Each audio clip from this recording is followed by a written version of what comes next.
to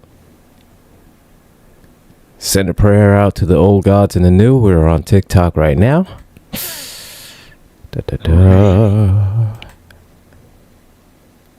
And so now we are streaming on the Raja. So we're live. We're live. We're live everywhere. Fantastic. We're live everywhere. So yes. Well, here we are again. It's 3 p.m. on Sunday. Yeah, you know what time it is. You know what day it is. Nerdquisition. That's right. Mm-hmm. Oh, yes. Nerdquisition have returned. And we are getting back to true form today. As always, you know us. I'm Gretchen. Of course. He's Gilbert. Of course. We're going to talk about Star Trek again today. We talked about some various subjects. We are back on the original series, Season 2. Season 2, Episode 2. 2 and 2. Who mourns for us? So who mourns? And do we mourn? Do they mourn? That's a good question. Who That's mourns? a good question. I'm just going to throw this out before we break into a review altogether. Episode's goofy. It never was meant to take itself seriously. So there is that. Still a great episode. I do enjoy it. It's a lot of fun. It is fun, and just to take a little bit of advice or maybe inspiration from some other Trek shows, podcasts, what have you. This was season 2, episode 2, directed by Mark Daniels, written by your namesake, or maybe not namesake, but written by Gilbert Ralston. And Gene Elcoon. Everybody knows Gene Elcoon was very involved in Star Trek, especially in the early days. I had a lot of writing credits. Of course. But we're talking about ancient Greek gods. Talking about gods. And talking other strange things. So Which is probably why we prayed to the old gods and the new before the show. Exactly. So at this point, I don't understand. At this point with Kirk, I don't understand why he still gets surprised and shocked about just weird shit. Anything. About anything. Why does he still get surprised about it? Because you've seen the weird stuff already, man. You seem weird enough to where it's like, okay, that fits. That fits. I get it. But in true Kirk fashion, though. This is one of the few episodes too where Scotty gets a little bit of screen time, more so than just being, in this one scene or that scene or relegated to comic relief. Unlike the Next Generation episode Relics, where I thought James Doohan had a great performance. But speaking of James Doohan, this is relevant. As always, everybody knows, I like to highlight one particular actor excuse me, in the show that has sadly passed away. And today we're talking about Lieutenant, who eventually becomes Commander Kyle. Kyle, played by John Winston in the original series, was often seen as a transporter chief or transporter technician. He's been in 11 episodes of the original series. He's done everything from fight Khan to have a mirror counterpart in the mirror universe. His character at least appeared in 7 episodes of the animated series. Although in the animated series he was voiced by James Doohan, also known as Scotty. Okay. And it is also good to know that John Winston reprised his role as the now promoted Commander Kyle in Star Trek II: The Wrath of Khan. He was a bridge officer on the Reliant prior to it being taken over by Khan and his crew, which I thought was amazing. So yes, John Winston reprised his role. Sadly, he passed away September 19th of 2019 at the age of 91, which I thought was really weird. He died 9/19/19 at 91. That's the a lot of nines and ones. numbers don't lie. I don't know what that means, but numbers don't lie. I don't know what that means. Don't know what it means, but they don't lie. And side note, it's just important to know that the character obviously has such a huge impact on the fandom that the character was reprised, reimagined for the show Strange New Worlds, in which he was portrayed by Andre Day Kim in 8 episodes of the first season of Strange New Worlds. Well, I've complained before. Wow. I don't get enough recurring characters. But so we get one that is promoted through the ranks, like all the way to the films. All right. All the way to the films, which I thought was fantastic. I mean, that's great for him. Awesome. But again, he passed away in 2019. So rest in peace. I always want my first response was to live long and prosper. But that's kind of inappropriate. So hello everybody that's coming in. Something like it's one of those. So everybody, welcome. You know, glad you could come and stop by. We're talking Star Trek, Episode 2, Season 2 of the original series. Who mourns for Adonis? Where Kirk and the crew they run into Apollo. There's a wrestler there's a wrestler in WWE. His name is Apollo Crews, and his entrance music starts out Apollo. I haven't met anybody named Apollo. I'm just gonna walk up to him and go, "Hey, Apollo! Apollo, hey, hey, yo, hey, yo." But so yeah, apparently they actually do meet the Greek god Apollo, and while just randomly minding their own business, a big ass hand just grabs him. And Scotty is trying to get his Mac on. He's trying to get some game. Right? Flirting with was it Ensign? I thought she was a lieutenant. Lieutenant Carolyn Palamas. And he's just trying to get a little action. Said he's just, action. I mean, he's trying to get a little bit, just a little something. We haven't talked about it yet because it might be in this season or the next. I'm not sure yet. But I mean, every time Scotty tries to get a little action, something goes wrong. I think the next time he does, he gets accused of murder. It's like, geez, man, Scotty. And then Jack the Ripper gets all involved. But we'll like, get to geez, Scotty. Bro, you need to find less dangerous women. I mean, something. I mean, jeez, Christ. Yeah.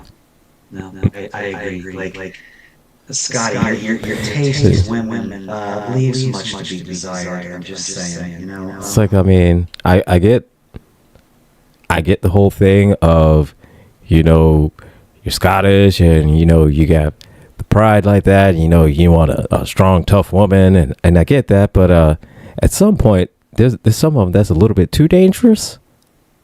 I mean, I'm just saying. Yeah. And it's interesting that you don't, of all the characters in Star Trek, Kirk is aside for the most part, because he just loves everybody. Right. But Spock had a wife at one time, so he had a romantic relationship. True. McCoy, he's not really lucky in love either. I'm pretty sure he died single. No, McCoy was more married to the job. I mean, he had flings here and there. I mean, because the one shape-shifting, like beast lady thingy, transformed into, one of his old flames. So he had some flings here and there. Just he was more married to the job than anything else. So, yeah. Yeah, there's the other one, and we haven't done it either yet, where they find the asteroid that has the city inside, and McCoy is dying, and falls in love with the administrator of this asteroid city thing, and that's a brief thing for him. But we know that Chekhov got married and had kids as Anton Chekhov. Yes. His son is the president of the Federation during the card show era. We know that Sulu's character had a daughter, Yeah, wait, no. Zulu. Mm-hmm. It was never hinted at before. I mean, in the main series or in the movies, we just know that from Star Trek Generations he has a daughter. But in the expanded universe, I'm assuming she was adopted because the character is now canonically gay, which I think is perfect anyway, given that the actor who portrays him is gay. Yes. So yeah, that's we know that happened. Yeah. Kirk even had a few relationships. I mean, Kirk had a son. Yeah. So, hey, it is what it is. Hey, it's sometimes captain's got a captain, you know. Yeah. Sorry, Scotty. I tried to get your game. But so I know Scotty's trying. Scotty's trying. He's trying, but you know, he needs he definitely needs to go after different.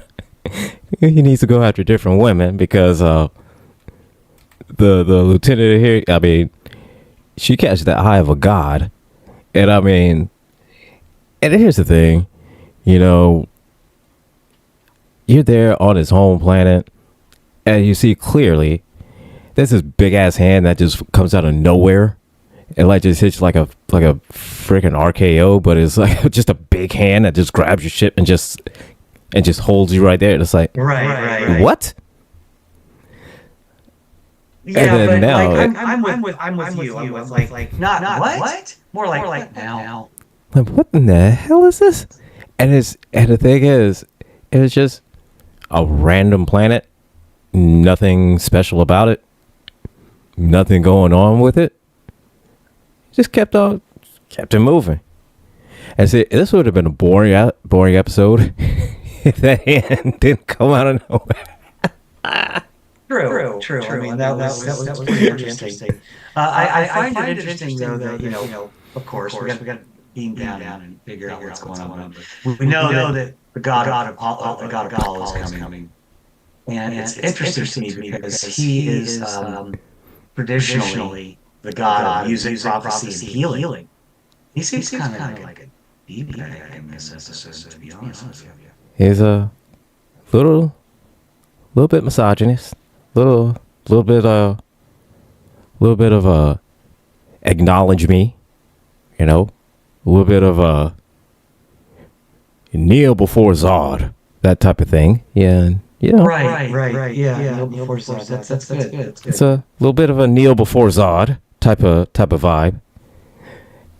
You know, especially when he uses the Force lightning. Right. And use a Force choke. Force choke, Force lightning, all that fun stuff. But of course, Scotty cannot catch a break because guess who also has got eyes for the lieutenant? It's that god. So I mean, and again, Scotty had every right to be mad about that. Not gonna lie, because here's the thing: if she has a choice between a starship engineer or a literal god. Engineer's impressive, but I mean, this is a god we're talking about. I mean, I don't know how else to say it's a god. I've not met too many gods in my time. But, right. But I mean, I figured that's gotta have a little bit of weight to it. Yeah, I'm just saying. And Michael Forrest, who played Apollo, he was in that episode, good-looking guy. I give it to him. He's a good-looking guy.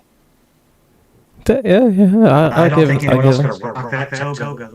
Said no. Bill Shatner could have rocked that toga like he did in his prime. So hey, but Michael Forrest is still alive. He was the first person I looked at, and nope, still alive. So.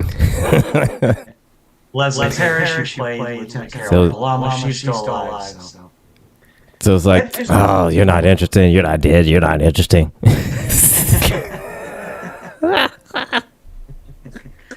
Why you gotta go alive and ruin everything? So it just messed it all up. I mean, that's really something you should say to Trump. Not Not a Star Trek actor, you know. Oh my god! Yes. We're in space. Giant green hands. It's a giant green hand come out of nowhere. We got an ancient god in a toga, saying that he's Apollo, doing all kinds of stuff. You know, disappearing like Batman without the smoke. You know, Right. just scooping up bitches. You know, just taking them to the other side of the planet and say, "Hey, let's walk in the garden." Yeah, let's just walk in the garden. Let's just take just a little walk. Don't mind me, cutting off communications to your vessel, preventing you from leaving, and basically telling you, none of you will ever leave here. You're going to stay here and worship because apparently, the ancient Greek gods are these aliens who once visited Earth many moons ago, and for a time were worshipped. So yes, and he liked it, and he wanted to make Olympus great again. Well, I mean, I can understand his desperation because he does explain to the crew members that all the other gods have passed away over the eons, so to speak. So he's got the last one, and so he kind of needs he needs the praise, he needs the worship, and okay, I get it. He's lonely.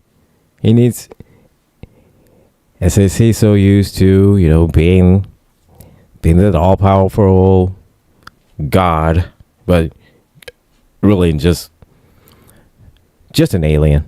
Just alien with really nice tech.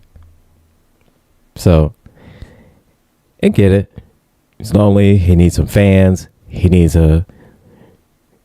he needs to lay that pipe in, and needs people to cheer him on.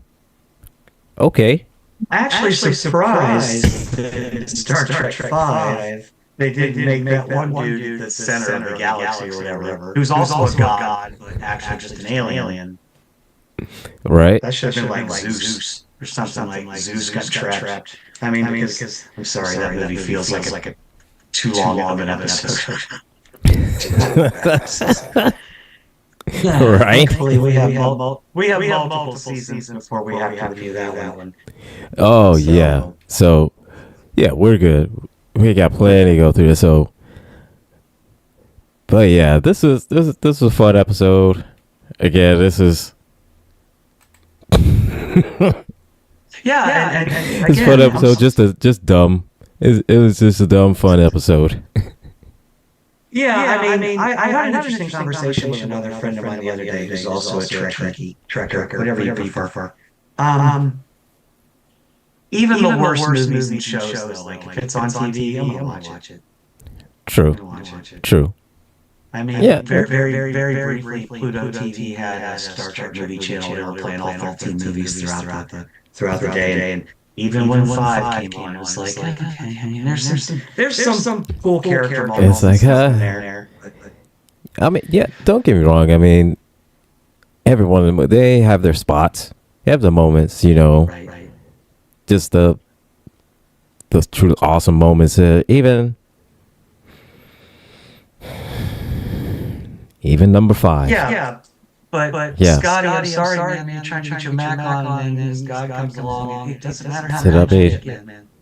I mean, first time you tried, he uppercut you and then just knocked your ass out just from one uppercut. Yeah. Then the next time he literally just made a whole storm and shot you with lightning. I mean, come on, man. You can't win this fight. You can't win this fight, Scotty. You can't do it, man. No. Like if somebody could just knock you out with an uppercut and not even touch you and still knock you out. Right. You can't win this fight, man. You can't win it. This is an interesting point in the episode because as Apollo is exerting his power, our heroes begin to notice that he becomes fatigued. Yes. After these events take place. Almost not just like I need a sandwich and a nap, just like exhausted. Mm-hmm. Major physical or magical or alien technological exertion Just at work here. And so yeah, they notice that and decide to exploit it. They decide to exploit all of it, and so it becomes a conjoined effort, so to speak. One from the Enterprise and one from the away team, where they're just nonstop testing his limits. Right. Yeah. Because that's Kirk's. That's Kirk's plan usually. Let's be aggressive. Be aggressive. Be aggressive. Yeah. Aggressive. That's his whole thing. Just always be aggressive. Be aggressive. Always. I mean, if he can't make love to it, he has to fight it. Right. If you can't F it, fight it. Right. And Kirk couldn't F it, so he said F it and decided to fight it. Right.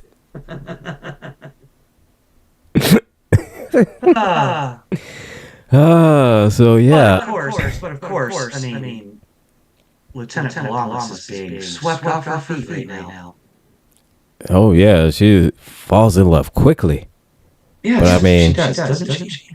Yeah. But I mean, think about it like this. I mean, he literally just threw lightning and just uppercutted a dude without even touching him. You know, and he's walking around in a toga, and he got the muscles rippling. Yeah, and her mentality is like it would be the same if his name was Luigi. Exactly. Everybody's just like, but he's hot though. But he's hot though. But he's yeah, but I mean, you saw what he did though, right? I mean, but he's hot though. I mean, he uppercut Scotty and almost put him in the hospital. But he's hot though. He's hot though. It's like that's his cute to everything. Yeah. I don't know. If only Luigi had the powers of an Olympian god. But right. Moving on from that.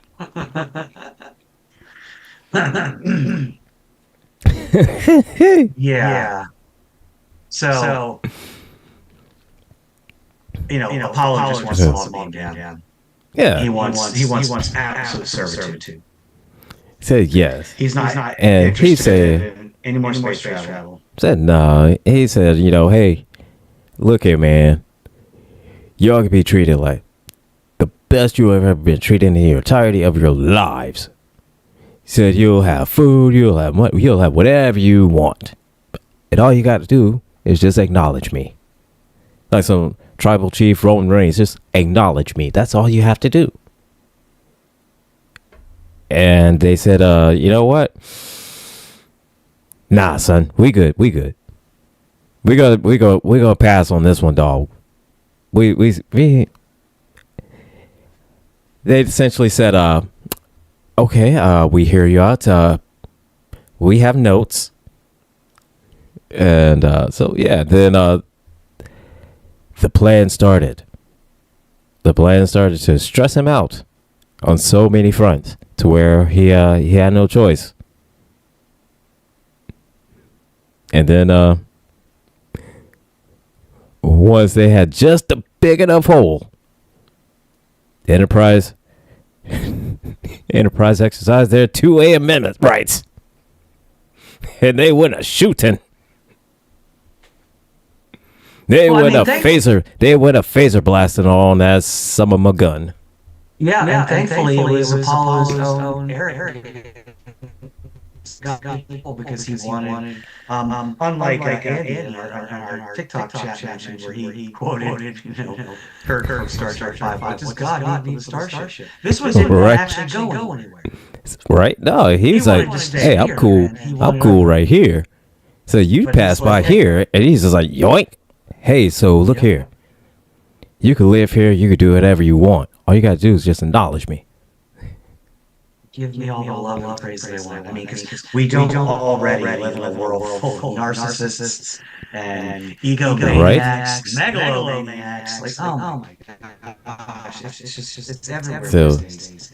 And then try to warm Star Trek. We don't ever take any of the warnings and give us in Star Trek seriously. Of course not. Of course not. We don't. We're like, yeah, whatever. It's in space and it's so far away. It's like it doesn't even. It doesn't affect me. That'll never happen. That'll never happen. Meanwhile, you got people over here like, well, why do you hate Trump? Well, I was hating Trump before it was popular. Okay, so whatever. So yeah.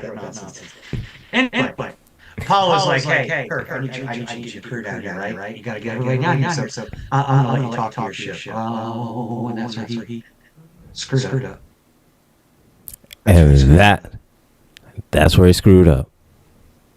Because then he said, "Hey, yo, Spock." He let Spock get involved. He let Spock get involved. He said, "Hey, Spock." He said, "This is what's going on so far, man." So he says he's Apollo. Maybe he is, maybe he's not. So we're going under the assumption that he is until we know for sure. So we need to come up with a plan so we can get the F up out of here.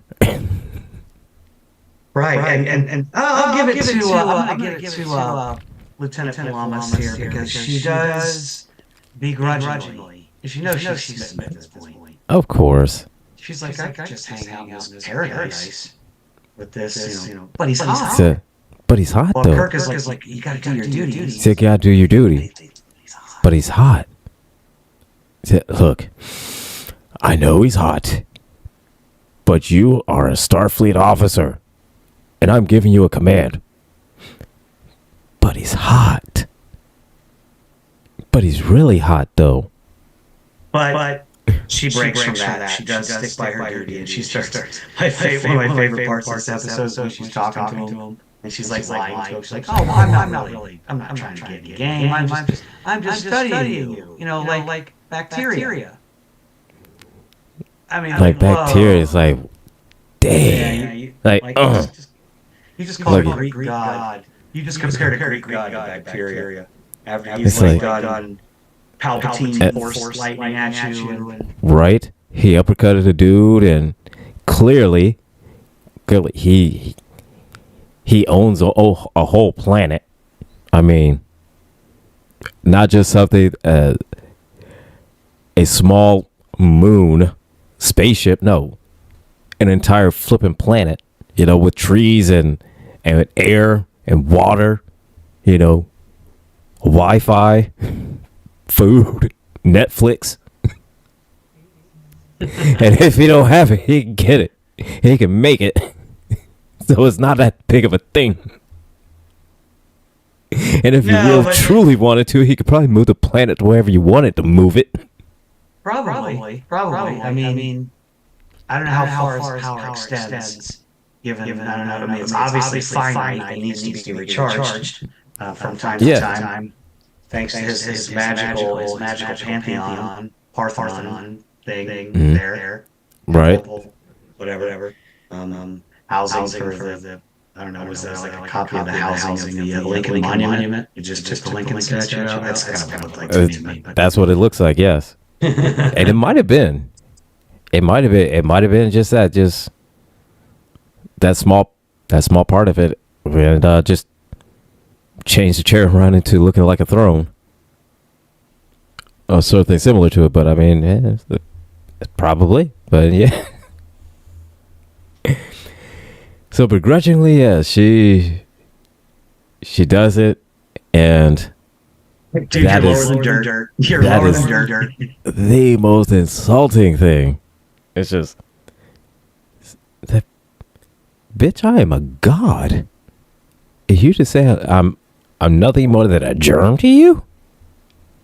I'm a god.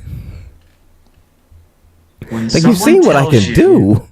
When someone tells you that they're a god, you call them bacteria. that probably wouldn't have worked out on Skyrise and Ghostbusters quite the same Oh, way. right. And so, I mean, you run at a risk of that, just calling a god bacteria. And especially since you've seen is that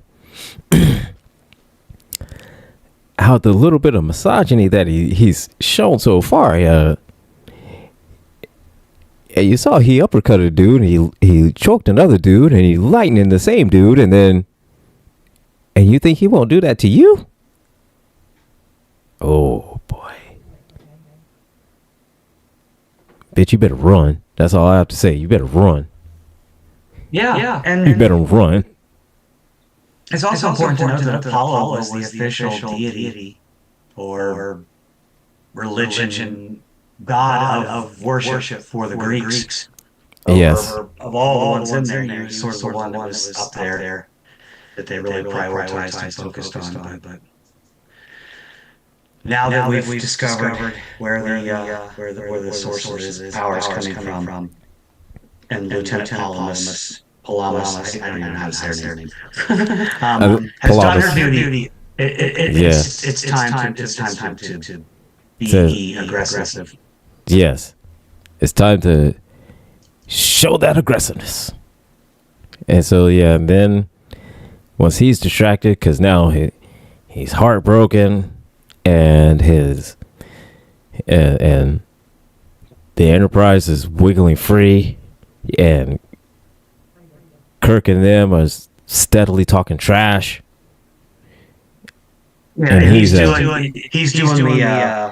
Palpatine again, the Rise of Skywalker thing, That just- blasting lightning into the sky, trying Yes. to break free. Doing all the things, everywhere, all the time, and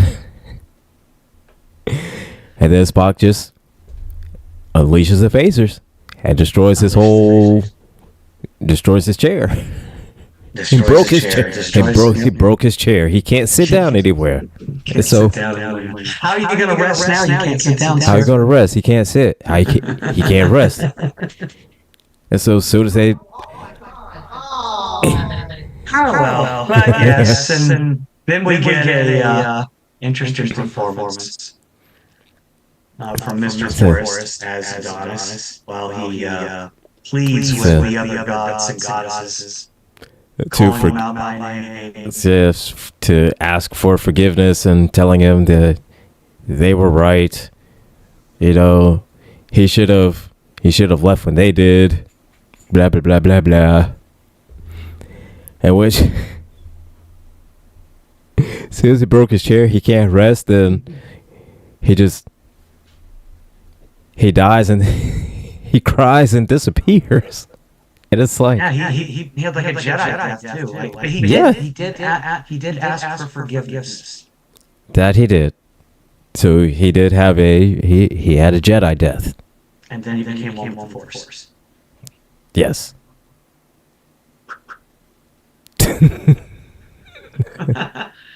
Oh, this episode. So was John?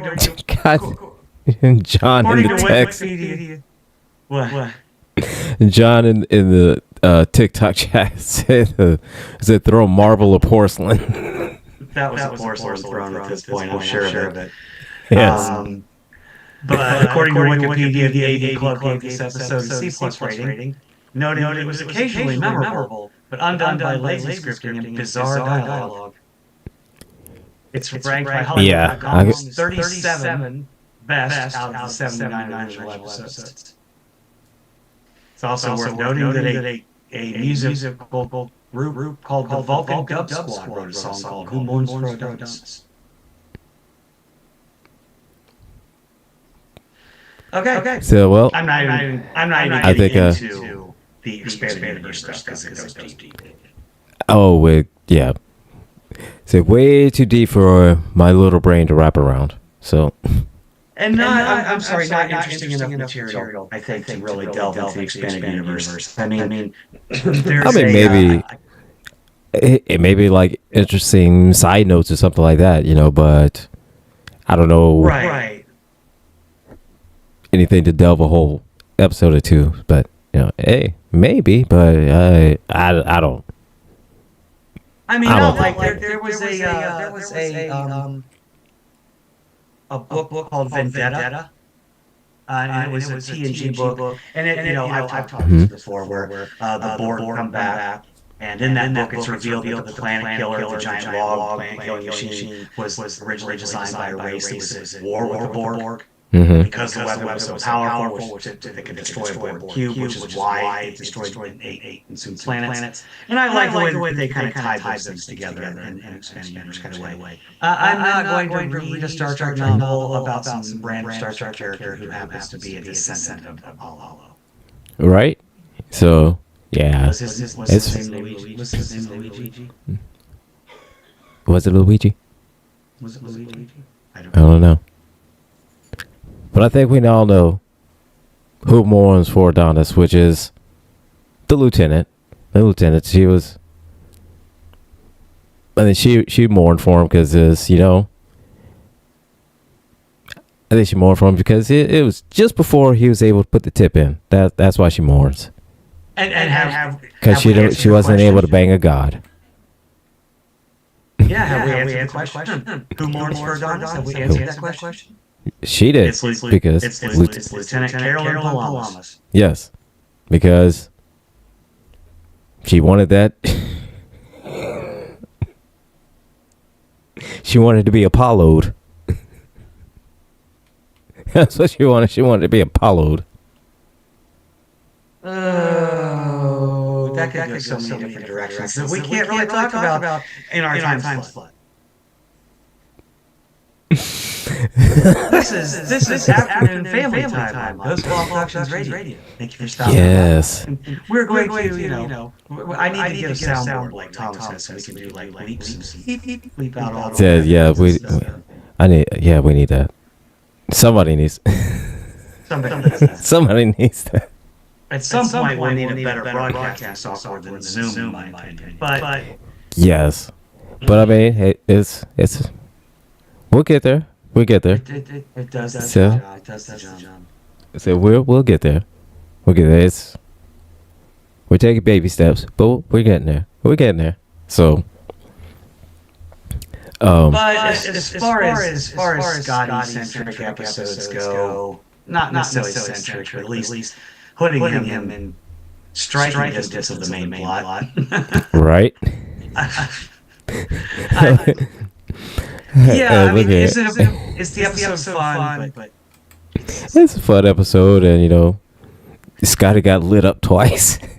One time, literally got lit up. he got Palpatine or Apollo, however you want to put it. He got Palpatine and Apollo'd. Unfortunately, Vader wasn't there to throw Apollo down the bottom of the shaft. But we all saw how that turned out in last week's episode of Rules and Organization, where we had That is true. Vader love letter episode, also critique of the Skywalker saga of Star Wars, all 9 main episodes. So yes, and, 3 are good. 3 are good. 3 are tolerable. The other 3 are bad. Anyway, I'm not revisiting that at this point. I'm not going back there. So no, that is that. So I had a request for us to do a Dungeons and Dragons episode. A Dungeons and Dragons love letter episode. Okay, on the game itself or the movies that have come out? Or all of it? Maybe all of it. I'm thinking all of it. We probably will have somebody a guest come in for the games because the games aren't really my strong suit. I do enjoy. I played for many years, so I'm fairly knowledgeable, but it just seems the games are more interpretive. Right. And You're so writing your own stories. I was a big fan of the animated series. Oh yeah, I love the animated series, and the 2 movies that came out. I like those. The one movie that came out.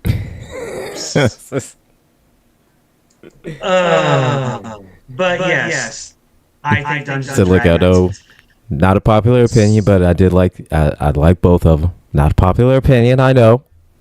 Not amongst the D&D community. I'm not going to argue with you that, obviously Dungeons and Dragons falls squarely into the realm of nerds and nerd Yes. So, yes, absolutely. I'm sorry. Marlon Wayans and Jeremy Irons.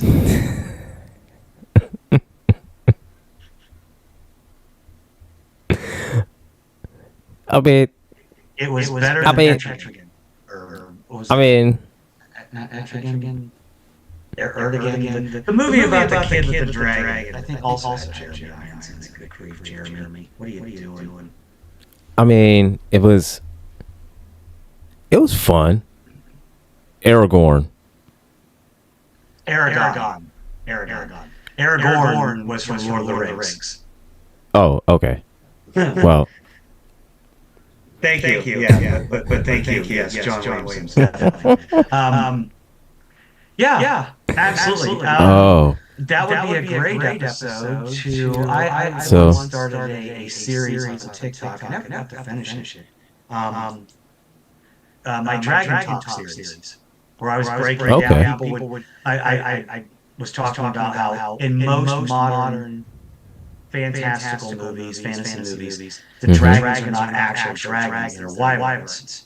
Because there's a key distinction between the dragons. Wyverns are dragons with two hind legs, and their wings may have claws on them that serve as front limbs, but they don't have any separate front limbs. Where the truest form of a dragon that you would see in, say, a game like Dungeons and Dragons has four distinct limbs and wings. But when you get into that, when you break that down, you start getting into worms,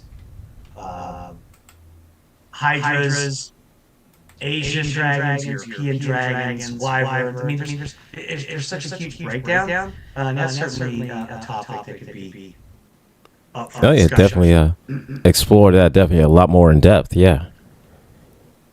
So yeah, and so you pencil that in. We got a D&D episode, anime episode.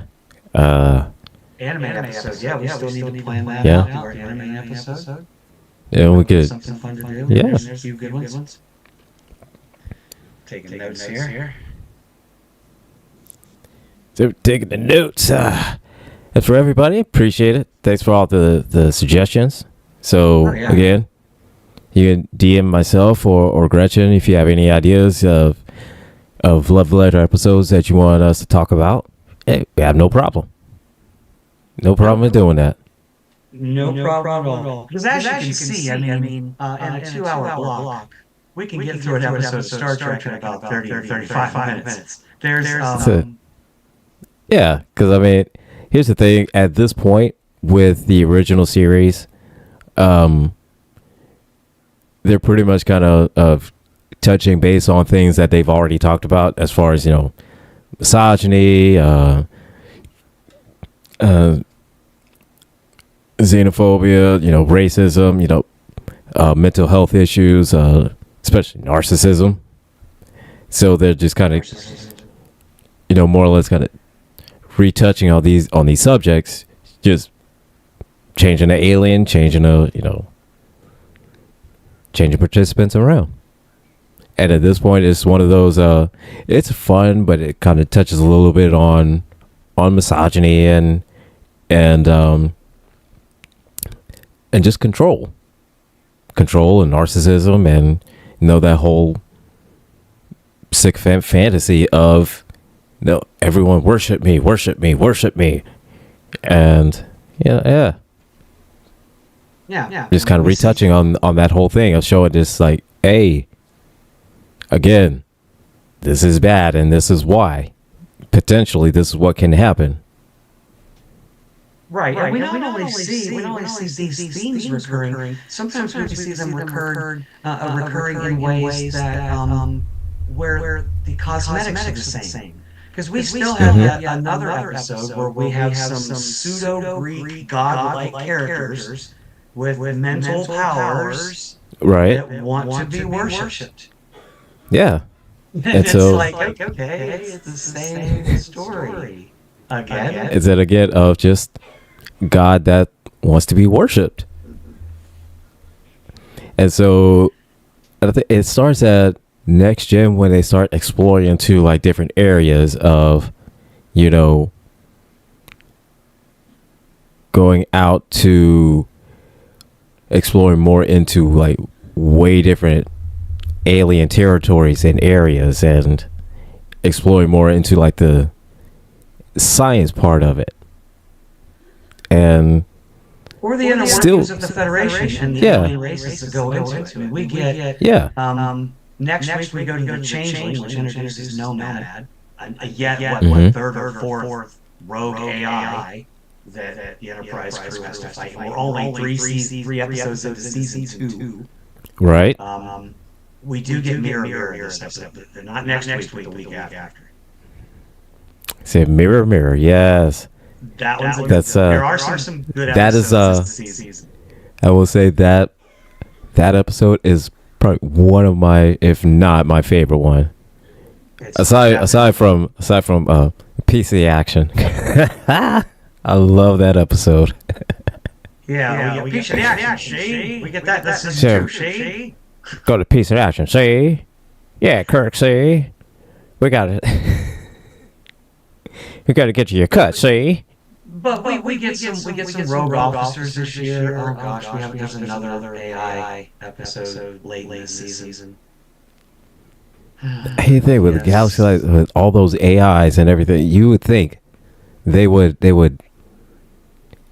send a signal and say, "Hey, maybe we need to band together and crush all humans." Right, exactly. One of my favorite episodes in regard to like dealing with Starfleet politics and the different races. Journey to Babel we get this year. That's actually the first episode that introduces Mark Leonard as the character Sarek. I mean, he's already been in the series with where he portrayed Romulan, and everyone was like, Spock, is that your dad? Is that your dad? No. When they say, wait, look at Vulcans. Right. We get first episode of Spock's mom. Mm-hmm. There's good stuff coming up this season. Can't wait for that. Trouble with Tribbles. Of course, that's. Of course, that's where. So look at that's where. So right, I mean, the Trouble with Tribbles. That's the episode where I get the I came up with the expression of keep your tribbles spayed and neutered, because I mean, you see what happens. I mean, you give those things a little quadrilateralien, and then next thing you know, they're pouring out in events. I mean, they're all up in your tubes and everywhere. Yeah. Just make sure that if you want to make sure that you get the problem solved, use the transporter. Exactly. Well, there'll be no trouble at all. There'll be no trouble with tribbles. If you transport the trouble, if you transport the tribbles, there's no trouble with tribbles. If you transport the tribbles, the tribbles are transported. Exactly. So, no. Definitely looking forward to that. I mean, what are love letters are we going to do? I mean, we've got Dungeons and Dragons, anime, that's something that's important to people. We obviously have TV shows. We've already done BSG. Right, we've done BSG. We could do. Well, there's Eureka, because Sci-Fi Channel Classic. Yep. Warehouse 13. We're all like super nerds live, coming up with all kinds of cool new stuff. Absolutely, yeah. Eureka, that's a good one. Warehouse 13, that's another good one. Oh, let's see. Babylon 5. Yeah, Babylon 5, yeah. Interestingly, I found something out the other day. There is a YouTube creator, Rowan J. Coleman. He does these amazing retrospectives. And what he does either he does 2-hour videos, and either he's reviewing one movie or one series. He reviews a whole series in one video. But one thing I thought was interesting, did you know that there are now official websites out there that rate different TV shows, not even related to Star Trek, call with a rating called Before the Beard or After the Beard. All I based prime, I didn't know that. all based primarily on the fact that it is generally accepted among Star Trek fans that Next Generation found its way once Riker grew a beard.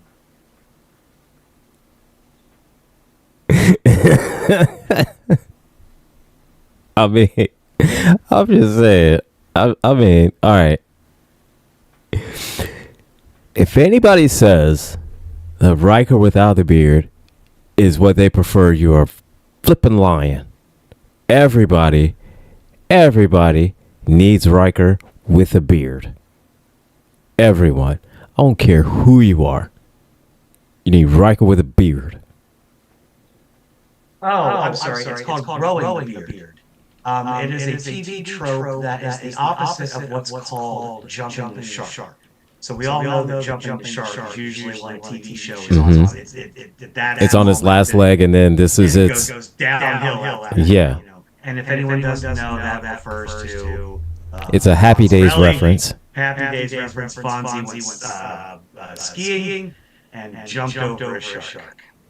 Saying yes, because it was some kind of competition or something that he had to learn how to ski and had to enter this competition to win the prize and to save the family and save the town.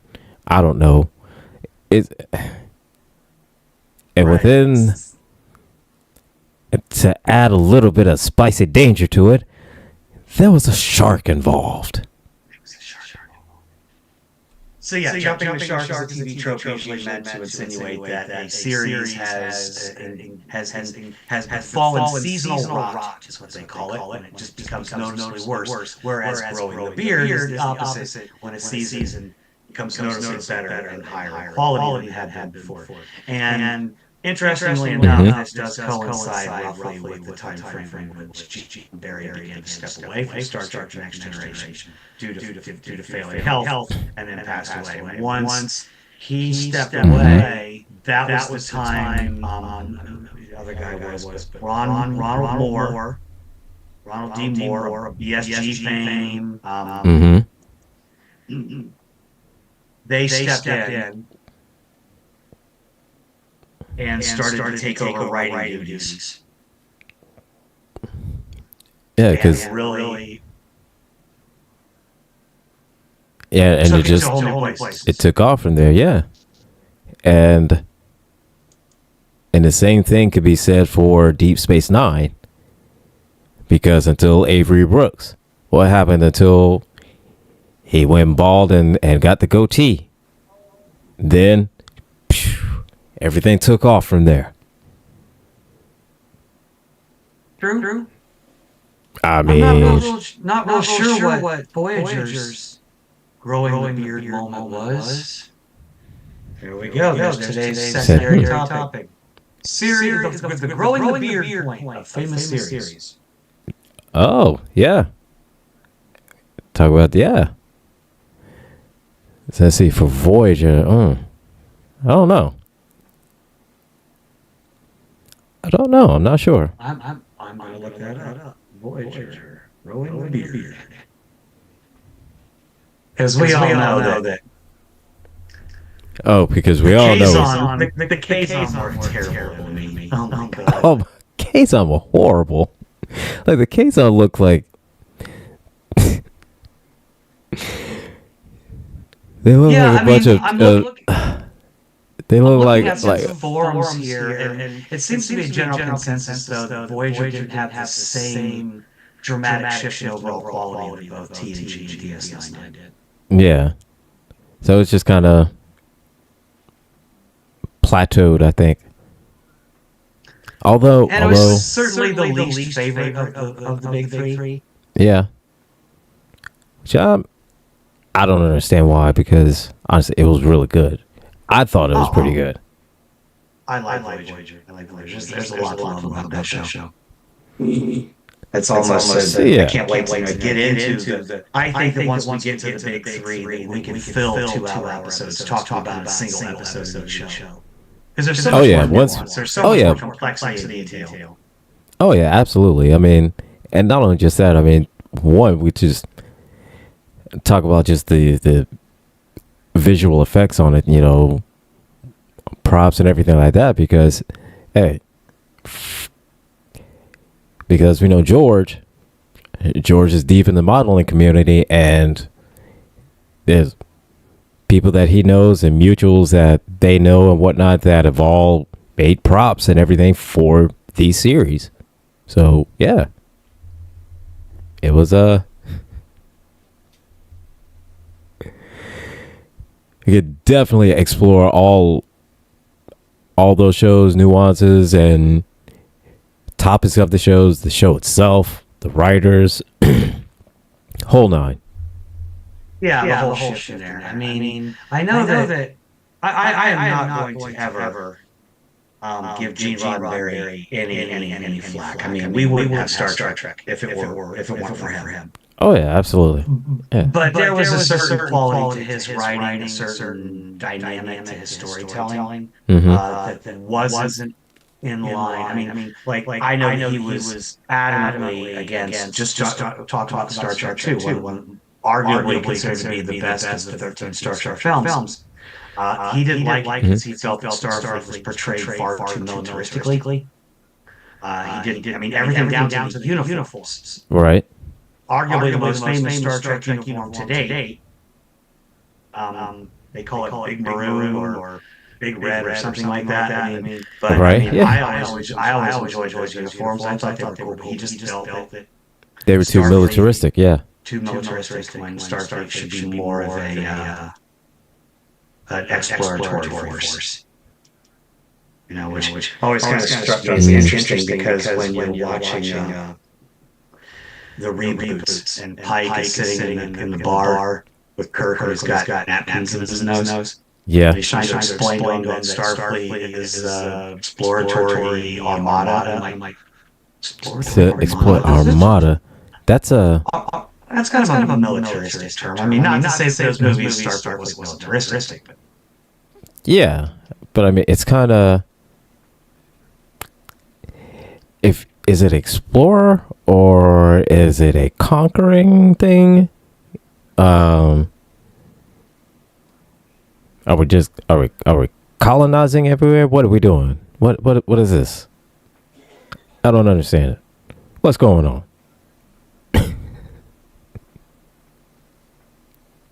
Yeah. You know, I don't know. That might take some more research to find, lists of shows that grew the beard. But I mean, the fact that there is a rating system or a TV trope, right? Now effectively called growing the beard, because that's when Star Trek Next Generation arguably got better.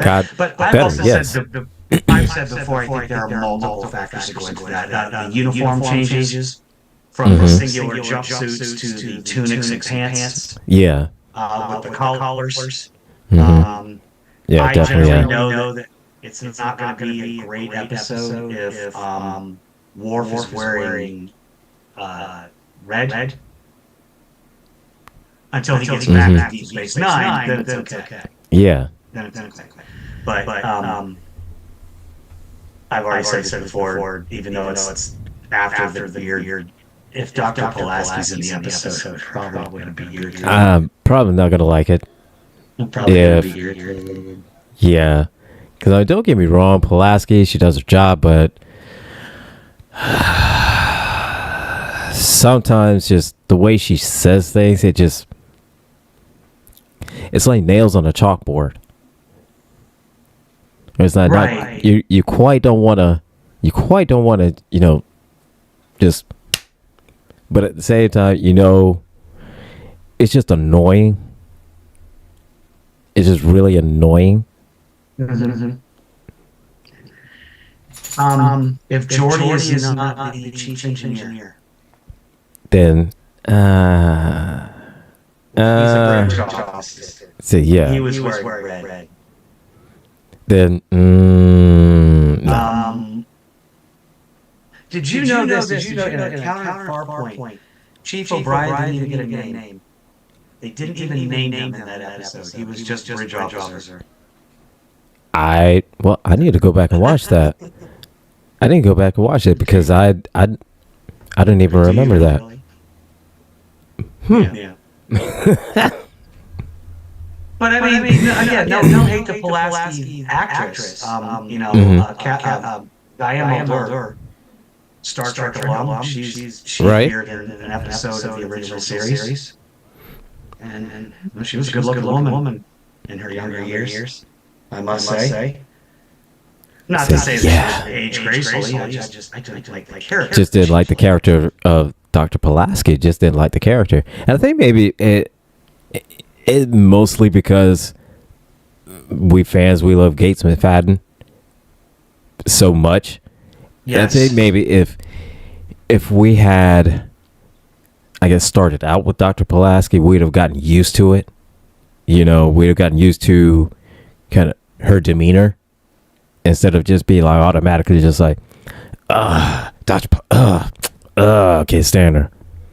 But I think it's just simply because we love Dr. Crusher so much that we didn't want to really give Dr. Pulaski a chance. It's still a bit of an unconfirmed mystery, although there are ideas as to why she left for a season. And there's always going to be speculation, but until there were she rumors says that she just left to have a baby. There were rumors that she didn't get along with the creative team, which is one reason Denise Crosby left the show, because she was like, "What's happening?"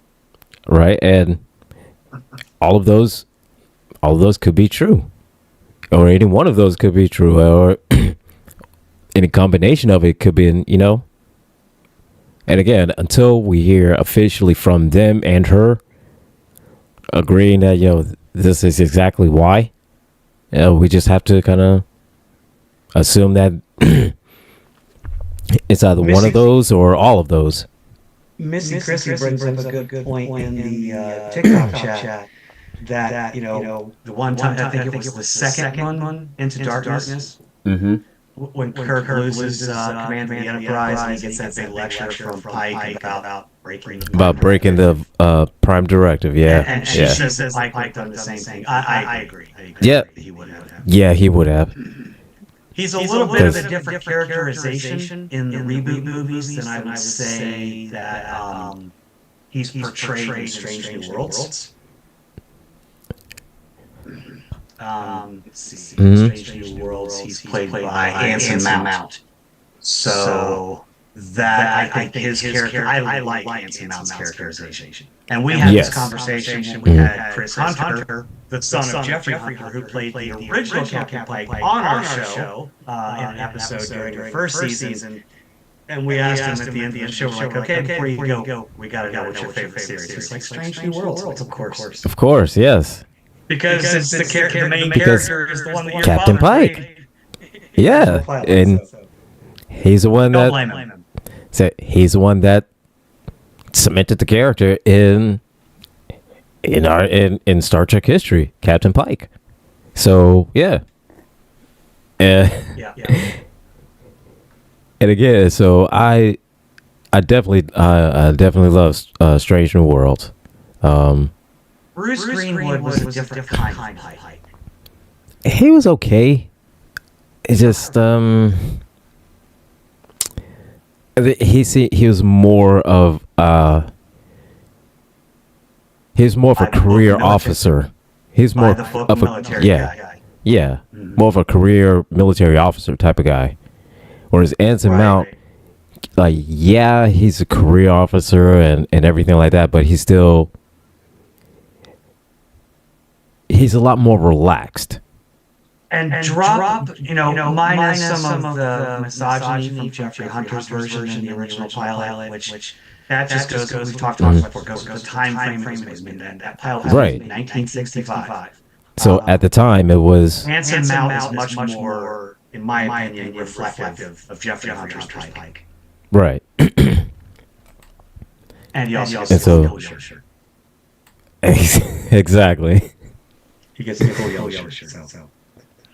But you know, these. But yeah, I think, but definitely agree that Anson Mount's version of it tries to stay as close to Jeffrey Hunter's portrayal of Captain Pike as close as he possibly can. I mean, we only get to see one episode of Captain Pike, so.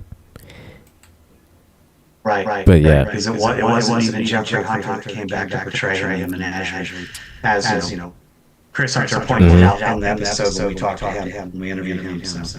Yeah, we were all very aware of that at that point, but yeah, I'm glad that we got a new series. I know that season 3 is season 3 is set to drop soon. Right now, Lower Decks is out. Lower Decks. I'm catching up on that, but I'm a little sad about that because it's the final season of Lower Decks. Yeah. And I really enjoy that show. So it's anybody that has not seen Lower Decks, you're doing yourself a disservice, because yes, we all love Star Trek. It is great. We love all of the action. We love the explore, all that stuff like that. But we do also love having a chuckle every now and again. We all love having, seeing Data being drunk. That was funny. We all love the funny stuff. Mm-hmm. And that's what Lower Decks has. You'll be highly entertained. If you've never seen it, you will be entertained. Yeah, absolutely. And there's been some petitions to try and save the show. I don't know that they're going to be as successful as some other petitions in the past have. I don't know, but sometimes it works, sometimes it doesn't. I've seen it work, and it comes back for a season, and then it's just not. The company is still like, well, see, it still sucks, so we're canceling it again. Yeah. So it's like, and it's like it's like when that happens, they just stop trying, and it's like, all right, you get another season, all right, just write whatever's fine. It doesn't matter. I don't care. I'll approve anything. I don't care. And then you just get a final, just whole booty season of just booty. Yeah. There have been a few. I'm looking at the list now, like Sliders had a return, Buffy. Jericho is one I remember because I did really like that first season, and then it got canceled, and then they brought it back, and it just wasn't the same. Second season for Quantum Leap and Family Guy both resurrected by fan petitions. I did not know that. Interesting. Yeah, I didn't know about Quantum Leap. I knew about Family Guy. Veronica Mars, I knew about that one. Firefly, that's probably a better example, but not really in the sense that it didn't get another season. It got a movie. Yeah. And fans didn't like the movie all that much. I mean, the movie was okay. Here's the thing, because I did it the opposite way. I watched the movie and then I watched the series. So I knew if I would have watched the series, then it would have been a different story first. But I ended up watching the movie first. So I watched the movie. I liked the movie, and then I watched the series, and I was like, "Well, I like the series better." So yes. And the movie is what got me. The movie is what got me to watch the series. Right. And that's always been a matter of contention because it is generally beloved by sci-fi audiences, the show. Mm-hmm. But then we also have to consider the fact that Josh Whedon's problematic ass is the one that was behind the show. But Yeah, we love exactly. Buffy too. I love Buffy the Vampire Slayer. He was behind that one. Right? You can go. There are infinite amount of horror stories you can read from not just the main cast like Sarah Michelle Gellar, but just all the recurring cast members. It was just like that Joss Whedon was horrible. What was the one chick's name? She went over to be an angel. Charisma Carpenter. Yes. And Big controversy between their conflicts. So. mm-hmm. Yeah. And so I think out of all of them, I think she was the one that had it the absolute worst. Yeah, and it was all because she wanted. It started with her leaving the show because she was pregnant. She got pregnant. Yeah, and she got pregnant, was leaving the show, and wanted to take the time off to leave the show and come back. But and how does somebody like Joss Whedon put out something fantastic like Firefly, Buffy, and then Avengers, the first Avengers movie? I mean, everybody was blown away by that when that first came out. Right. And then take a giant dump on Justice League. And yes, ladies and gentlemen, we call it Justice League. Say yes. Because look here, until we saw the Zack Snyder's Justice League, yeah, as soon as we saw that, it became Justice League. It was the Snyder Cut is an infinitely better movie. Yes. Infinitely better. Longer. It's 4 hours long. 4 hours long, yeah, but but it could have been easily broken up into 2 movies. Easily. They could have made more money. Look at that. Look at that. Warner Brothers. You could have made more money. You could have made more money. You could have gone. You could have gone the fucking. Oh, my bad. Oop. Swear jar on that one. You could have gone the whole route of Divergence or what's the one?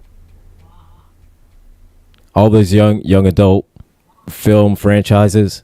Split those up into 2 movies. You could have done that whole thing. Mm-hmm. You know? Like same thing with the Harry Potter.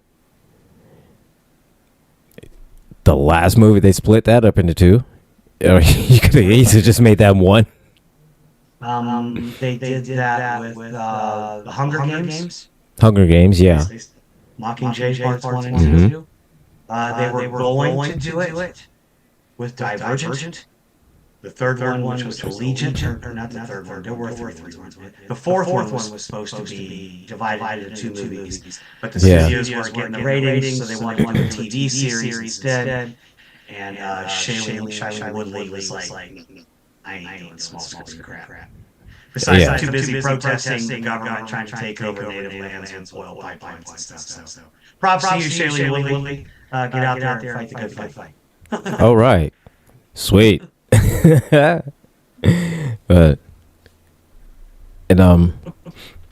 that brings up an interesting question. The mess, in my opinion, that the MCU has kind of become. We always make fun of DC. Mm-hmm. We always make fun of DC because they just other than Batman and the occasional Superman title, they just can't seem to get it right. Yeah. I actually am a fan of. I know a lot of people don't like Gal Gadot. I don't know if it's Gadot or Gadot. I've heard it both ways. A lot of people don't like her as Wonder Woman. The second one was trash. Wonder Woman 1984, that was trash. Yeah. I thoroughly enjoy the first Wonder Woman movie and think that's the strongest movie in that DCU that we briefly had. Yeah, I agree. After the Snyder cut, you could have built on that. You could have.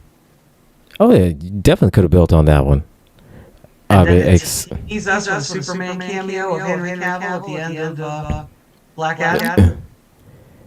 It's like I get that Henry Cavill is, the star power and all that. I get that. And, it gives, the fans that cameo of that, oh my God, and cool. However, and It's not DC's fault. This is, from what I understand, this is Dwayne Johnson said did not want Shazam in it, like, at all. I don't know. Maybe he knew something about Zachary Levi that we didn't know at the time, but now we do know, and maybe he knew that we didn't know. Yeah. Or maybe it's just like he just didn't want the stink of Shazam on the Black Adam. I don't know. Yeah. I mean, I'm willing to bet that a lot of Hollywood actors know each other's secrets and rumors and hearsay more than we do. Right. So, which is why we're seeing so many hip-hop artists right now, kind of. The dominoes are starting to fall in the DC scandal. Now that the baby Earl is spread all over everything, everybody's like in the place. So, yeah. Everybody's slipping and sliding. Tom Cruise right in the picture frame. I mean, so just slide. But at least Marvel had the good sense to keep going. They had the good sense to, in Deadpool versus Wolverine, to not just address it, to kind of make a mockery of it. Yeah. To say, hey, the multiverse right now is kind of all over the place. It's ridiculous. It's ridiculous, and so we realize it's ridiculous, and this is the only way that we can mock it. Right. Throughout all this ridiculousness. And not only just that, and I do appreciate with Deadpool and Wolverine, with all the cameos that they had, so I can appreciate that. There were some great lines in that movie, and I know I am never apparently I'm on the wrong side of the right side of history when I say this, but I've often admitted I'm not a huge Ryan Reynolds fan. So, yes, you're famously gone on record and saying that you're not the biggest Ryan Reynolds fan. That he kind of annoys me at times. Mm-hmm. I was not going to watch Deadpool versus Wolverine, despite having, obviously like everybody who's sentient adores Hugh Jackman's Wolverine. If you don't, what is wrong with you? Correct. But after the second Deadpool movie, which had the same Deadpool style shenanigans, I was just kind of like, I can't do Deadpool again. Because I know this is another bad take on bad takes by Gretchen. I don't like Deadpool either, the character. Unpopular opinion from Gretchen. Yeah, he's an invincible smartass. Ooh. Interesting concept that is. If invincibility could give everyone on the planet invincibility, we'd all be invincible smartass. We'd all be Deadpool. But those two bad takes in mind, those two things said, everybody upset that I just said Ryan Reynolds annoys me, and I don't like Deadpool. Despite his criticisms, I positively laughed my ass off the entire movie of Deadpool versus Wolverine. As you should have. Not only did it do what most films fail at, i.e. the Star Wars sequels, by engaging almost predominantly in fan service. Mm-hmm. They did it in a way that they made fun of it, of fan service, but also made it awesome. At the same time, yes. And spoilers, people, if you haven't seen it, come on. Spoilers is on Disney Plus, streaming now. If you haven't seen it, then that ain't my fault. Or get off this show. Right, because we'll talk about it. I mean, everything from Chris Evans showing up, and you think it's going to be Captain America, but it's... Right, and it turns out that it's Johnny Storm. It's Johnny Storm. The quips that Elektra made, like when Daredevil, or when Deadpool's like, I'm sorry about Daredevil. It's fine. Knowing the relationship between her and knowing that they actually had in real life, yes. Even the quip by Wesley Snipes.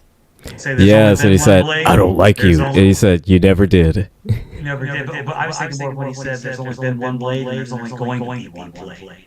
Yes, that as well. That Mahershala Ali his movie has been canceled. So Mm-hmm.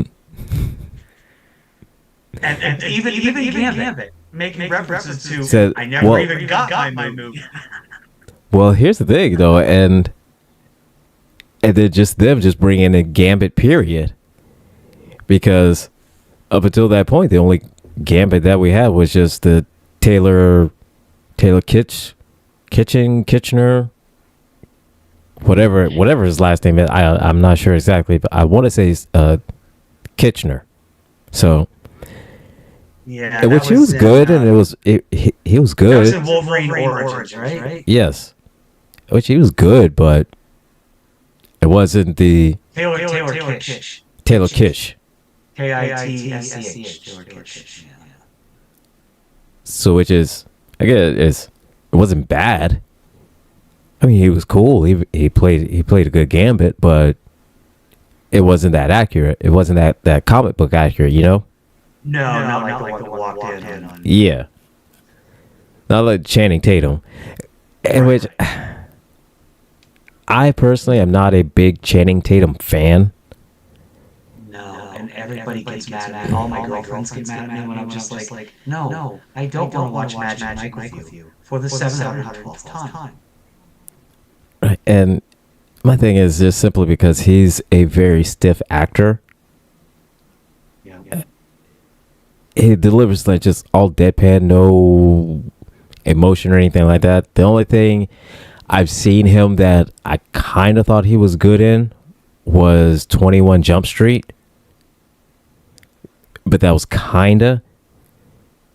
But the movie, the movie, Ice Cube in it, right? Yeah. The remake with Ice Cube and stuff. Where the remake, yeah, they made jokes about autistic people and stuff, which they got all the flack for. yeah, which is kinda. But again, that was the only time it was kinda. Like the G.I. Joe movies was Let me ask that question then. And G.I. Joe probably could fall into this too, but why is every remake of, say, an old property, especially a television series that makes a remake into a movie, why do they go with campy comedy instead of an honest-to-God remake in the spirit of the film? I mean, you know what? 18 maybe was, but still kind of goofy. Starsky Yeah. and Hutch was goofy. Starsky and Hutch was a straight up comedy on that one. Dukes Yeah. of Hazzard, straight up comedy, just goofy. Like, why are all of these things almost in that sense of just kind of like goofy? And I would say that G.I. Joe in a way was kind of campy, Like- silly. It was campy in the sense of the costume designs and sort of the story of it, because Joseph Gordon-Levitt was Cobra Commander. yeah, What? which I mean, The kid from Third Rock. and here's the thing, that it would have been fine. Him as Cobra Commander would have been fine in like flashbacks, and you see, oh well, you know, this is what happened, how he became Cobra Commander, and then every time you just see him, he's in the Cobra Commander mask. Yeah. And that would have been fine. They always got to do these like origin things. Like, why can't he just be Cobra Commander already? And I have to address this comment in the TikTok comments. Michael P. says, He-Man. LOL. Oh my God. What was that travesty known as Masters of the Universe? So, He-Man. Oh, dear Lord. Lort Jeebus. He-Man was the hottest load of garbage. I hated that movie so much. I sincerely hate it to this day. I still hate that movie. I cannot stand that movie. There are some things I can understand, and this is saying somebody, growing up the Masters of the Universe toys were my thing. All my friends had G.I. Joes. I had Star Wars and Masters of the Universe. And Transformers. I never really got into G.I. Joes growing up. But I understand from one perspective this was a super hot property at the time. Yes, it was. And it's pretty bad. You can say that He-Man and the Secret of the Sword, the story where he finds She-Ra and she becomes a thing, is a better movie all around. Than the Masters of the Universe. Yes. I get it. It was a hot property. They had to find a way to get it to the big screen. They had to make their bucks. That's what studios and manufacturers and stuff do. And I get it. You know, different character designs. You'd be able to sell toys, and I get that was the biggest thing. It has to be able to sell toys on paper. You create new characters. You got new figures, and on paper, I understand. Let's bring them into our world because creating this huge, fantastic universe of Eternia would be very expensive. So yeah, I get that as well. Could you have not made more money? Put more money into it. Get more money out of it. Yeah. Because here's the thing. He-Man was never, ever, ever, ever into our world.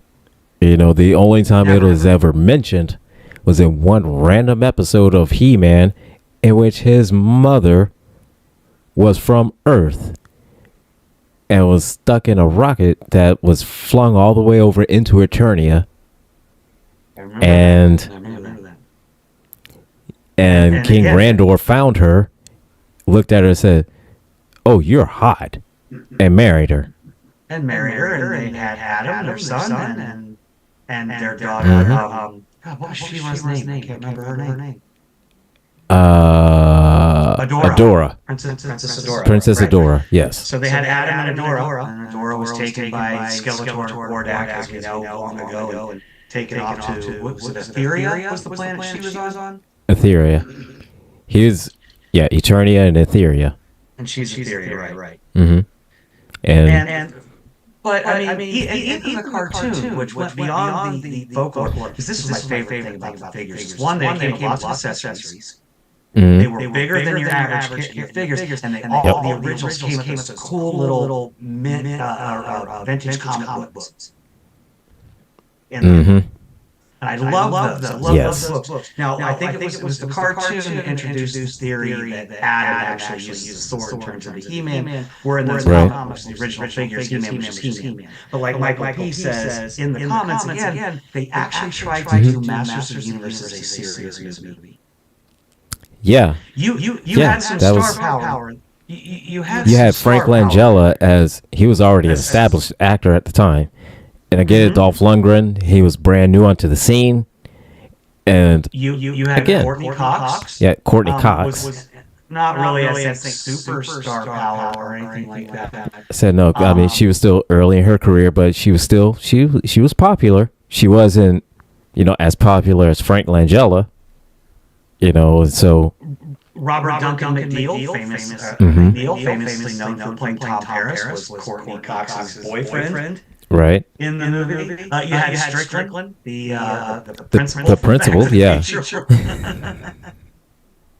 He doesn't surprise me because he's kind of been always a camp actor. Yeah, although that doesn't surprise me. Yeah. Turn a serious note, just watch Top Gun. Yeah. And so I get it. The whole thing was geared towards selling toys.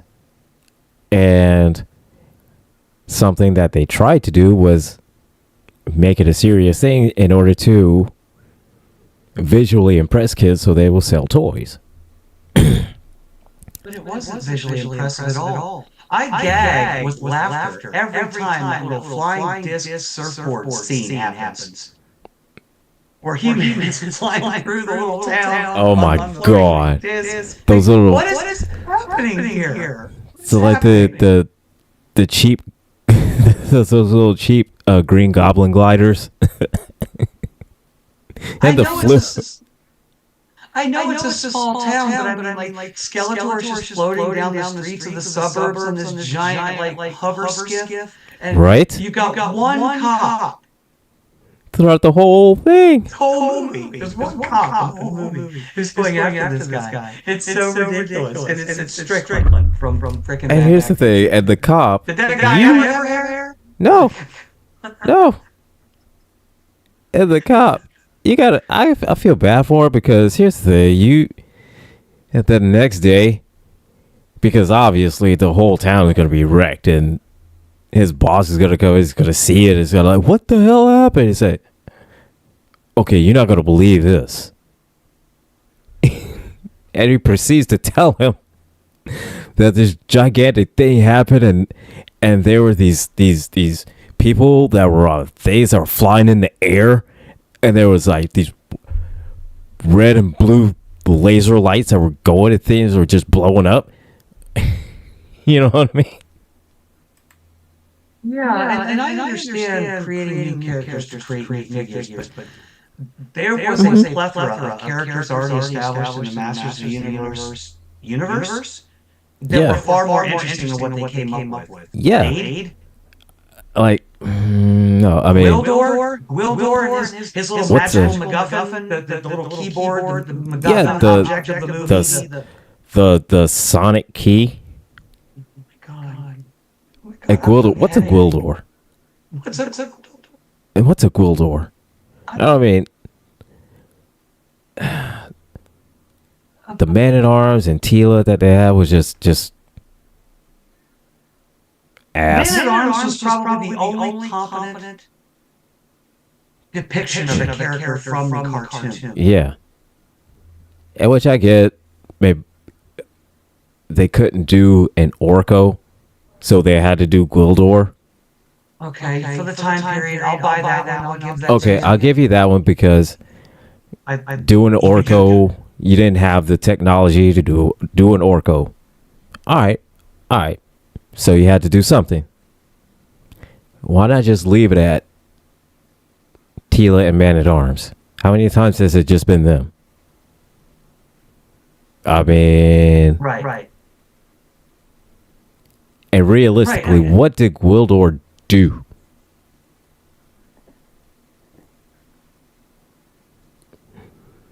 Punch buttons on the magical MacGuffin. I mean, what did he do? It was like And a he didn't- cylindrical keyboard with tuning forks on it. Yeah, and he didn't really do anything. It was the kid, the kid that was in the band that just kept playing around with it. He's the one that did it. I'm trying to find some information on the upcoming remake. They're doing a 2026. I think Amazon's behind it. I can't tell Really? if it's animated though, or if it's going to be live action.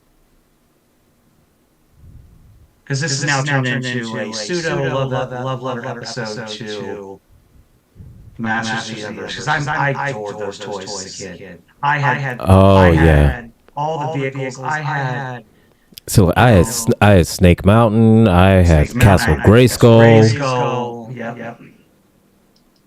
And, I had both cats, Battle Cat, I can't remember, but Skeletor's name was Panther, I believe. And it was actually had purple velvet covering it. Yep.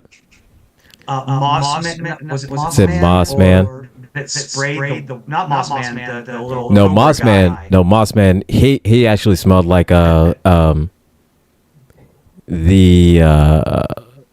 like a forest air freshener, like those car fresheners, like the pine forest car fresheners. And he was covered in like astroturf. Yes. It was Cobra something, I can't remember, that you could fill with water and spray mist. Like yeah. But Trapjaw had the best set, like the replaceable hands. Manny Faces was this little... The little thing where you could spin it around. And Stinkor, I had a Stinkor that it was hilarious because it really did stink. I mean, not like a skunk or anything like that, but it smelled bad. It did smell bad. Yeah.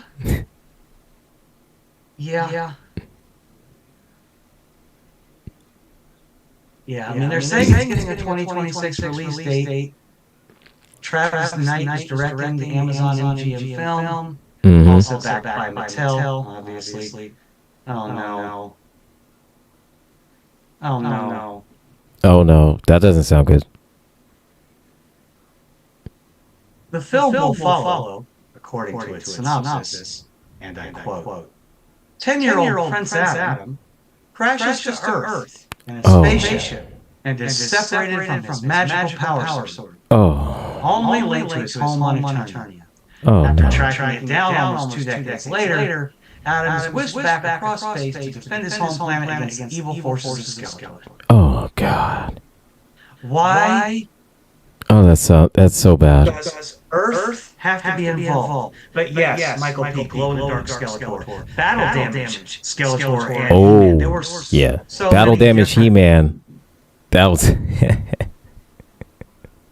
I love the Battle Damage He-Man. I don't know why. Now I grew up just a little poor white girl, here in the dregs of Columbus, Ohio. But I remember when I got He-Man the first time. My mom went to Myrtle Beach on vacation with her sisters, brought me back a toy. He had the chest piece, the sword, all the different things. You could take the Skeletor sword and his sword and snap them together because they were 2 parts of the same sword. All that cool stuff. My friend next door, who was even poorer than we were, had this raggedy beast man. And I remember outside playing with my man one day. He came outside and he was like, "Hey, I'll let you play with my beast man if I can play with your He-Man." And I was like, "No." It's like Beast Man don't even have real fur. It's like that's all just plastic. It's like that's not even. It's not even trying. Like it's not even trying. But I should go to my middle kid, who's actually in college now, home on Christmas break, halfway through their sophomore year, in their closet at my ex's house. We bought my oldest years ago all of the second gen releases of Master of the Universe toys, which tried to emulate the originals without like they didn't have new kung fu grips or anything like that. They basically just went back to the old molds. And they had some better paint jobs. I might have to dig those out. Okay. Bring them over here to my house. Why are they rotting over there in that closet? I'm gonna have to get that stuff. That would make great backgrounds once I get my studio set up finally and I stop using digital backgrounds. Mm-hmm. Castle Grayskull, battle scene. I could do a battle scene with action figures better than that movie. So I wish I still had it, but my mom threw all that shit out. I was so mad. I was so fucking. Again, swear jar. God, my bad. Anyway, I was so mad. I was still mad about that. I did a lot of mine was like I just at one point in my life I thought I was outgrowing this stuff. I sold like all my He-Man toys and all my Transformers at a garage sale my mom had, and I made decent money, but I would go back and not do that now. Yeah. I had Snarl. It was very difficult to find. The Stegosaurus Dinobot. Mm-hmm. Back when Transformers were still made of metal. Oh no, when I had all the Dinobots. I only had him, but of course, Grimlock, Swoop, Snarl, Flag, Slag, Sludge, yeah, Slag and Sludge. They all started with S except for Grimlock. Yep, I had all of them. Me king. Me Grimlock, me king. Exactly. Oh, there's a love letter episode. Transformers. Oh, Transformers, yeah, and especially with the Transformers 1, the newer one that came out. I need to watch that, and I positively adore what the 1986 Transformers animated movie. My only issue I've ever had with Transformers, and it's been fixed recently that they kind of do this, but the main issue I've always had with Transformers is bringing humans into it. Bringing it all onto planet Earth. It's just... Fair. I've always hated it, just simply Which because. is why I love Beast Wars, because there were no humans. Exactly. That's why I love Beast Wars. Even Beast Machines, even though Beast Machines was good. it wasn't that popular, still I love Beast I still Machines. liked them. They went back to Cybertron and Beast Machines, though, right? Yes. They weren't honored anymore. Yeah, and that's the thing. Since then, I've always been on a kick of I would prefer to see a Transformer series where it's on Cybertron. I kind of got that, you kind of get that. Michael P. points out that Transformers at least was written that way originally. Yeah. They did come to Earth. It's not like they went and made a movie about it just for Shia LaBeouf down our throats, which they did. Yeah. But they did, but yeah. They were still building off the concept. And in that Love Letter episode, I think we can talk about all these things. I think I'm only going to give, a little bit of talking points to the Michael Bay movies. I'm sorry. I don't like them. No. No, I mean, the Michael Bay ones had some cool designs on some of the Transformers, but overall, it was just bad. It was just bad. My problem is with the Transformers in general is they move so fast, transform so quick, which and logically makes sense because they are extremely advanced machines. Yes. But it just you couldn't tell what was going on. It was happening so fast. There was a fan film. I can never find it anymore. Someone did on the internet 10, 15, 20 years ago. It's just like a dude walking by, say someone had a phone cam, they were walking past a parking lot, down the sidewalk past an empty parking lot. And in this parking lot is a giant flat front semi truck, just the truck itself, not the trailer. It's gray and blue in this particular scene. And it's one of the earliest CGI movies I saw on the internet.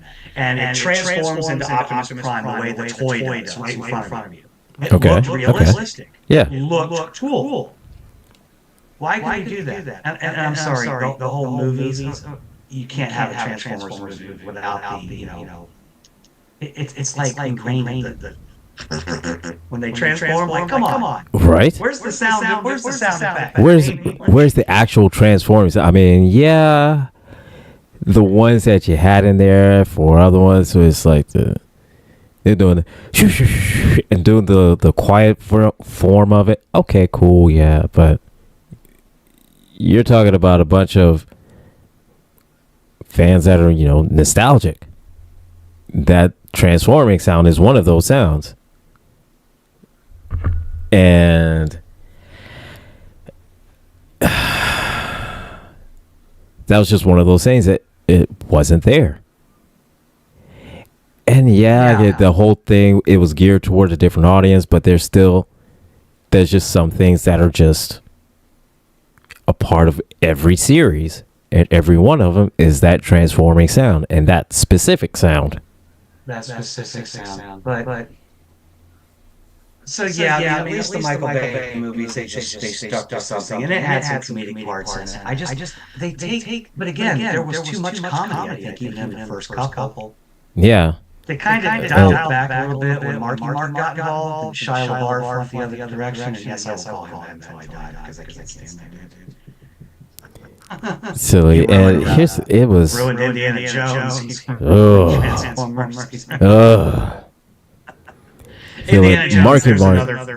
Marky Mark wasn't any better. He wasn't much better. No. So, but there's not much I like Marky Mark, to be honest with you. Oh. I mean, everybody talks about Fear. I really don't like him all that much. I don't like him. I've seen Fear. Fear is a good movie, but it seems like to me that would be one of those movies that describes Marky Mark how he is as a person. I can see Marky Mark being that way, but I also know he's very religious and very much a pro-Trumper, from what I hear. Yeah, that would be the reason why, because that. But I'm telling Hollywood, if you're listening, I know you're not listening. We've got like a handful of followers watching on a couple of different platforms. Hollywood, you have everything in the lore already to make a fantastic Masters of the Universe movie without including planet Earth. Exactly. You don't need Earth. See, We're trying here's- to escape this place. That's the whole point of the word escapism. Take me away. Calgon, take me away. yes. If anything, you could literally take the whole secret of the sword and just make that a live action joint. Just make it. That's it. Just make it live action. I mean, No, you can, because we got the technology, we have the CG, we have the makeup.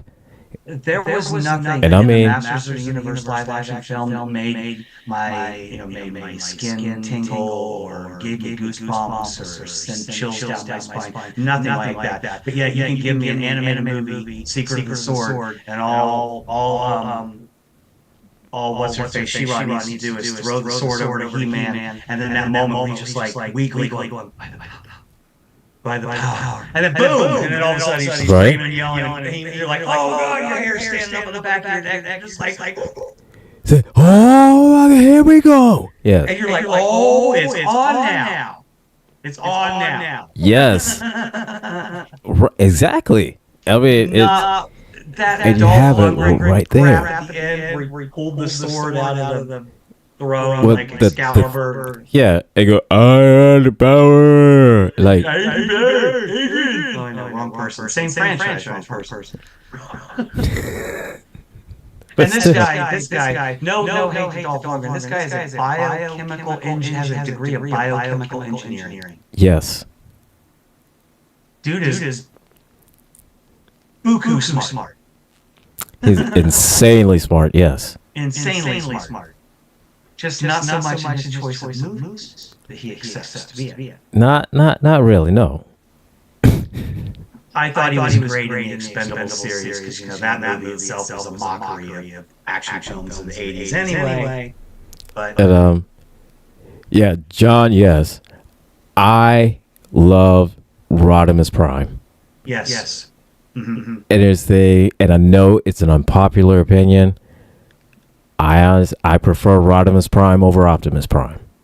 I actually am with you on that, so I'm going to back you up on that unpopular opinion. That's one of the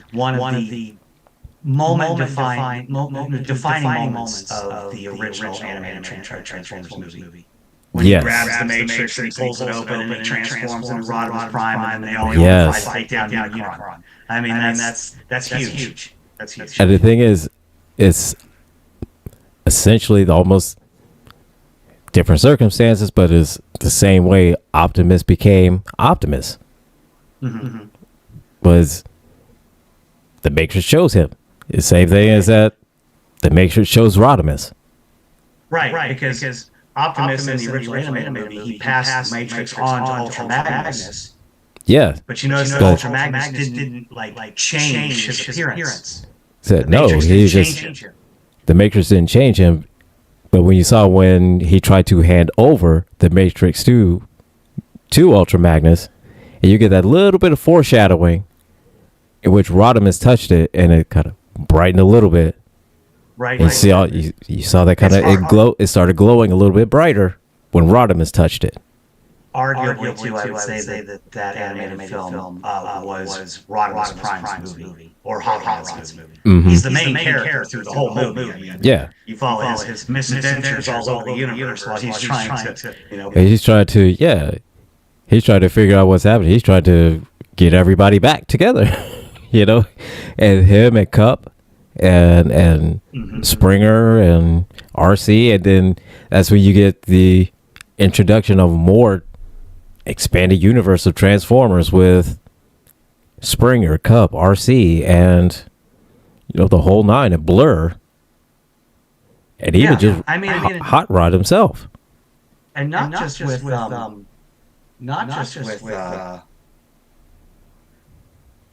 the original voices of the Transformers characters.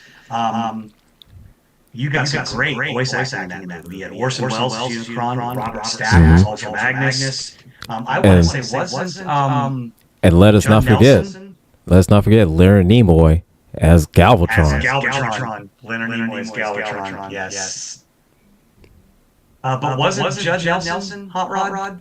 Yes, he was. Yes. Yep. That's what I Yes, thought. he was. Yeah. So we had some fantastic voices, and then just from standard series actors, and then. But yeah, Leonard Nimoy, I forgot he was in that Galvatron. I mean, that was a pretty intense scene. What was it? Starscream's coronation. Oh my God, yes. Yeah, we gotta save some of these conversations for the actual Transformers Love Letter episode. Wow. Oh, I could go on and on for Transformers because I've pretty much seen at this point every series of it, except for like some of the anime versions of them. But I've seen. I've seen a lot of those either. But I do like the Beast Wars 2. So it's on Paramount Plus November 15th, so it's already out on Paramount Plus. So I need to go watch that. But yeah, Transformers 1, it was good. It was good. Stayed on Cybertron, and it kind of told the story of, well, a story of how Orion Pax became Optimus Prime, and how D16, which I guess that was his designation, became Megatron. Oh, see, John Williams, speaking of Leonard, I want to see a clip of him making the wub sound for Star Trek. What sound? I'm not sure. The wub sound. I'm not sure I know what that means exactly, but it is interesting to throw out there. We need to remind everyone that Leonard Nimoy did sing the song, was it the Ballad of Bilbo Baggins? That he did. That he did. Bilbo Baggins. Oh boy. It's like we are coming close to the end of the show, so it's been fun. So I guess we got a few love letter episodes to put together of anime, D&D, Transformers, a few other, Babylon 5, Eureka. So yeah. I think that what we ought to do going forward is, especially with TOS, I think we can make every episode a love letter episode. Let's just decide what we're going to do. We'll come in. Yeah, we could do that. Yeah. First half hour, we'll break down that week's episode of Star Trek. That way we don't get behind. Mm-hmm. And then the last hour and a half is our love letter episode 2. That way, whatever we're not franchise. Star Trek a whole episode or something like that. So. Yeah. Kind of mix it up. Bring it into. Bring it in. Mix it. Make a whole mishmash of it. Yeah. Sounds good. We'll discuss. We'll surprise everybody next week. So next week we'll talk about the Changeling. Nomad. The Changeling, yes. So a not so original plot point on Star Trek where rogue AI threatens to prove the Enterprise. Again, AI. Keep saying it. Keep saying the dangers of AI. Terminator has shown it. The Matrix has shown it. And I think The Matrix is like a sequel to the Terminator, or Terminator a sequel to The Matrix. One of those two. Something. Yeah. But I know the writer of The Matrix could be a sequel to Terminator. Wipes out the main populace, world's destroyed, then they turn humans into batteries. Oh yeah, it was somebody that was involved in both of them that she said that she made them like kind of the two franchises sequel to each other, but I forget which one is supposed to be a sequel to the other one. It's like The Matrix is a sequel to Terminator, or Terminator is a sequel to The Matrix. I mean, I forget which one, but it's one of those two.